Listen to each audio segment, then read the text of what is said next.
Alright, I hope you can hear me over my heater. I got my heater going in my garage so I can start working on my truck.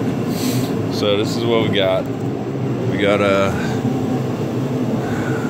2005 Chevy, same truck that I've made my other videos in, 2500 HD.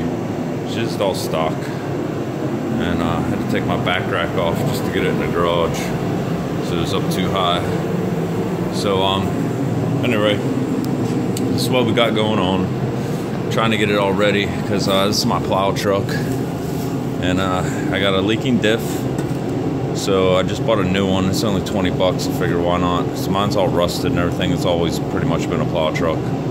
So I got the diff, and I need to order my bolts for it because the bolts are even. I'm hoping I won't have any trouble getting them off, but they're pretty rusted up and they're flaking. So I got that to do, and then I got gasket for the front of the diff where the yoke goes in. That's this one. So let me open it up real quick. Show you what's up with that. Oh, I can see all the dust moving by the camera. That's crazy. Alright, so this seals for the front diff where the yoke goes in. Ugh, sorry about the camera. Anyway, here's the seal for the front diff. That is leaking out profusely, and so is my cover. So that's that. And then this is a seal for my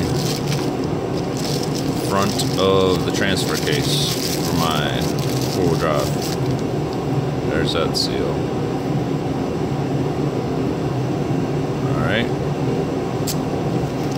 And I'm starting on this today. Hopefully I can get all this done. And you might think it's no big deal because of what I've shown you so far. Diff covers, a couple seals, no big deal. But I'll show you the fun part of today. So then here's my rear seal for the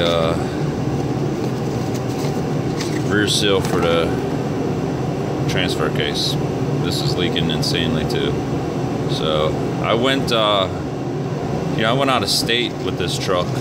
I went up to Pennsylvania, and when I was up there, I had parked at somebody's driveway, and we were looking at my truck, and I realized all these fluids were. I had a spot as big as a 5-gallon bucket almost dripping out of the front of my power steering box. So at any rate, I'm also having a problem when I come to a slow stop and I'm like easing off the pressure of the brakes. It almost feels like my ABS is locking up, but it's not, because the one wheel just like lets go. So I'm thinking that it's my master. I'm hoping, but I mean, like I said, this is my plow truck, so I really can't afford to like. I mean, it's Friday. They're calling for flurries on Sunday, so I have today and tomorrow pretty much to get this all buttoned up. So because I did that, the master, I figured, what the hell, I might as well go do my hydro booster too. So I'm doing my hydro booster too. And then since I'm doing my hydro booster, I was like, what the freak, man? I might as well go ahead and do my power steering pump. So I went ahead and got another power steering pump also, because the power steering pump, as everybody that's watching this knows, runs the hydro boost. So I figured, why not get the new power steering pump? And I can see that maybe that.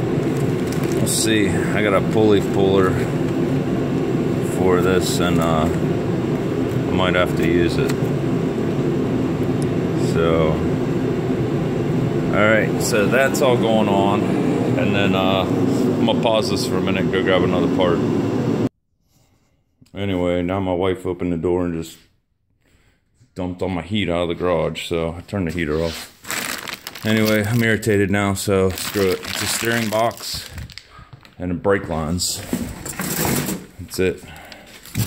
All the brake lines. So I'll do an install for each and hopefully make a video. Share, like, and subscribe. Thank you. I'll be posting these videos hopefully later on today, depending on what I get done.